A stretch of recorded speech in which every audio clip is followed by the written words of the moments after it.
इस रिपोर्ट के जरिए आपने देखा कि आखिरकार पाकिस्तान ने भी खुशी जताई है और इसके अलावा और कौन कौन से देश। लेकिन अब आपको ग्राफिक्स के जरिए हम बता देते हैं कि किन देशों ने बधाई दी है। सबसे पहले बेंजामिन नेतन्याहू प्रधानमंत्री हैं ये इजराइल के, इनकी तरफ से क्या कहा गया है वो आपको बता देते हैं। इतिहास की सबसे बड़ी वापसी पर बधाई देते हुए वो डोनाल्ड ट्रंप को नजर आए हैं। इसके अलावा चीन के जो विदेश मंत्रालय है उसकी तरफ से भी टिप्पणी आई है, वो आपको बता देते हैं। अमेरिकी लोगों की पसंद का सम्मान करें, इन्होंने कहा, उन्होंने भी कांग्रेचुलेशंस बोला। फिलिस्तीनी राष्ट्रपति की अगर बात करें महमूद अब्बास, उन्होंने भी बधाई दी है और जो कहा आप देख लीजिए। ट्रंप का नेतृत्व फिलिस्तीनी लोगों की वैध आकांक्षाओं का समर्थन करेगा, यानी कि अपनी बात करते हुए वो नजर आए थे। खबरों में आगे बढ़ते हैं और ऋतु अब आपको आगे अगली बड़ी खबर बताएंगे।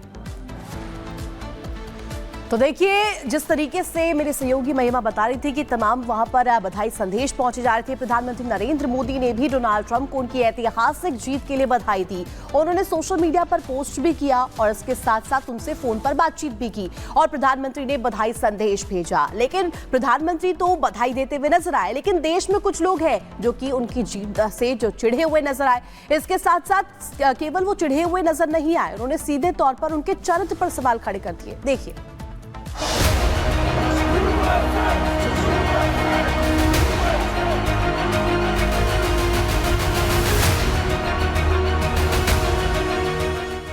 व्हाइट हाउस में ट्रंप की वापसी, हिंदुस्तान से और गहरी होगी दोस्ती। ट्रंप के साथ पीएम मोदी की बातचीत से कौन हो रहा परेशान?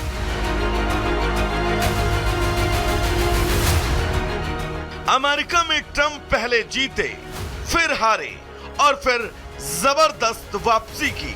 व्हाइट हाउस की रेस में ट्रंप की जीत ऐसी होगी, इसकी किसी को उम्मीद ही नहीं थी। एक दिन पहले तक जिस लड़ाई को बराबरी का कहा जा रहा था, नतीजों में वो लड़ाई लगभग एक तरफा साबित हुई।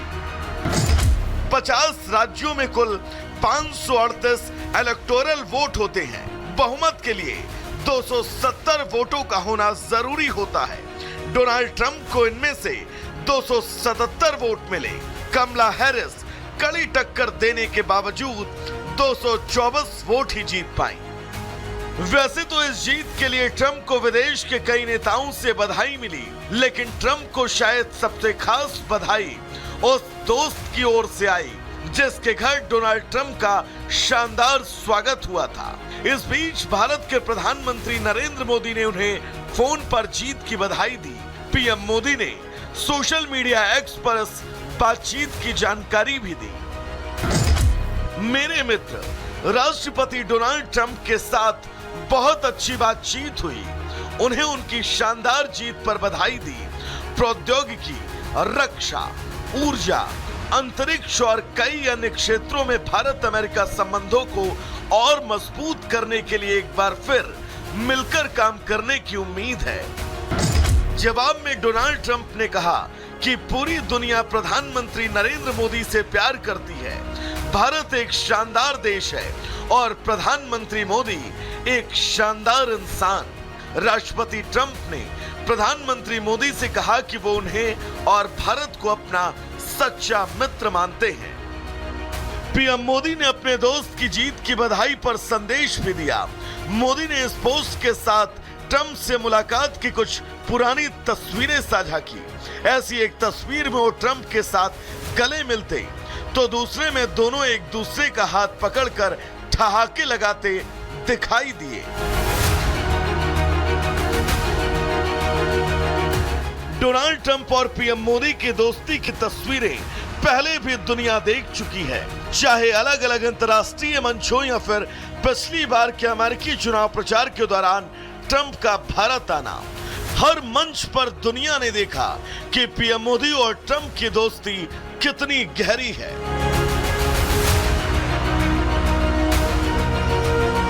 अब पीएम मोदी और ट्रंप की दोस्ती को दुनिया भले ही सकारात्मक तरीके से देखे, लेकिन कई लोग अब भी इस जीत से खुश नहीं हैं। कुछ लोग हैं जो ट्रंप की जीत को गलत मानते हैं। कांग्रेस नेता मणिशंकर अय्यर को कौन नहीं जानता। अपने अजीबोगरीब बयानों के लिए वो हमेशा मुश्किलों में फंसे हैं और कांग्रेस को भी मुश्किलों में डाला है और एक बार फिर वो यही कर बैठे। एक तो मुझे बहुत अफसोस लगता है कि ऐसे चरित्र के आदमी जिसके इतिहास में लिखा है कि वो वैश्यों के पास जाता है और उनको पैसे देता है मुंह बंद करने के लिए, कि ऐसे जलील आदमी को दुनिया का सबसे बड़ा प्रेसिडेंट चुनकर निकाला है। तो इस पर मुझे अफसोस है। तो निजी तौर पर मैं समझता हूँ कि डोनाल्ड ट्रंप एक नेक आदमी नहीं है। Bureau report, Republic Bharat. तो देखिए, मोदी और डोनाल्ड ट्रंप की जो दोस्ती है वो किस कदर है वो हमने आपको दिखाया, लेकिन इस वक्त अगर बात कहें तो डोनाल्ड ट्रंप जो है वो मैन ऑफ द मोमेंट बताए जा रहे हैं, क्योंकि उन्होंने ऐतिहासिक जीत हासिल किया। और वो क्यों हम कह रहे हैं, क्योंकि खास ये जीत बताई जा रही है। क्यों खास ये जीत बताई जा रही है, अब आपको ये बता देते हैं। ट्रंप अमेरिका के 47वें राष्ट्रपति बने हैं और इसके अलावा दूसरे विश्व युद्ध के बाद पहली बार कोई राष्ट्रपति हार करके फिर से जीता है। ये एक बहुत अहम पहलू है। ट्रंप 2016 में पहली बार राष्ट्रपति बने थे, उसके बाद अब वापस से उन्होंने वापसी की है। 2020 की बात करें तो 2020 में जो बाइडेन के से वो हारे थे। इसके अलावा 2 बार महिला उम्मीदवारों को हराने वाले राष्ट्रपति भी बन चुके हैं। इसके अलावा 2016 और 2024 में महिला उम्मीदवारों की हार हुई है और यह हार खुद डोनाल्ड ट्रंप ने दी है और यही मायने हैं और जिस वजह से हम कह रहे हैं कि डोनाल्ड ट्रंप की जो ये जीत है ये ऐतिहासिक जीत है। और चलिए खबरों में आगे बढ़ते हैं, बात करेंगे चुनाव की, क्योंकि चुनाव आते ही जो भी नेता होते हैं, दल होते हैं, सभी लगातार अपने अपने दांव चलते हैं। अपनी तरफ से उनकी तरफ से बयानबाजी दी जाती है या बड़े बड़े वादे किए जाते हैं। कुछ ऐसा ही वादा एक बार फिर से राहुल गांधी ने किया है और राहुल गांधी ने महाराष्ट्र में एक बार फिर से खटाखट वाला दांव खेल दिया, जिसको लेकर के बीजेपी लगातार हमलावर होती हुई नजर आ रही। क्या कहा है राहुल गांधी ने और बीजेपी कैसे हमलावर है, आपको इस रिपोर्ट के जरिए बताते हैं।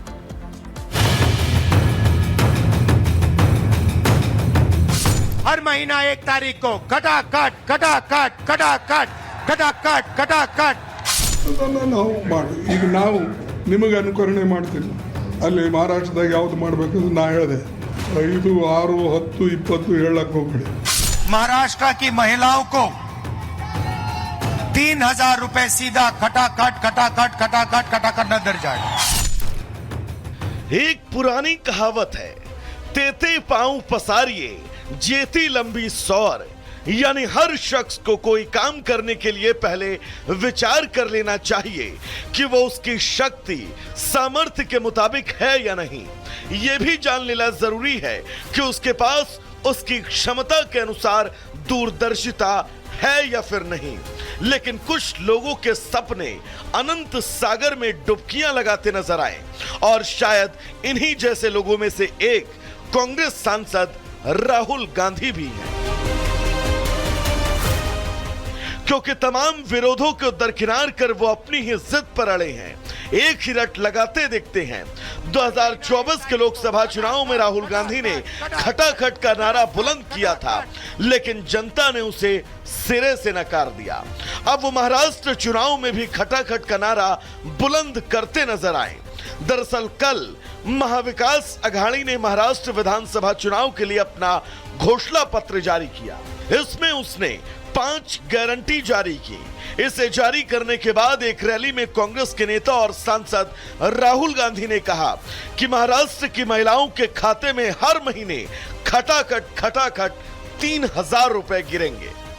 3000 रुपए हर महिला के बैंक अकाउंट में हर महीने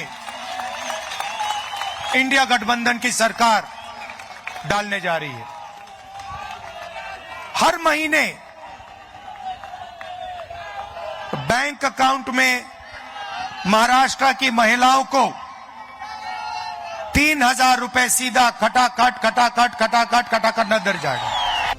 कांग्रेस चुनाव जीतने के लिए भले ही खटाखट गारंटी देती है, लेकिन इसका नतीजा कांग्रेस शासित राज्यों पर साफ दिखाई पड़ता है। हिमाचल प्रदेश में आर्थिक संकट बना है।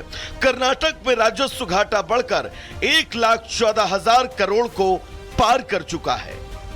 इसे लेकर कांग्रेस पार्टी के अध्यक्ष मल्लिकार्जुन ने अपनी ही सरकार की खिंचाई की थी। राहुल की खटाखट नीति पर सवाल खड़े कर दिए थे।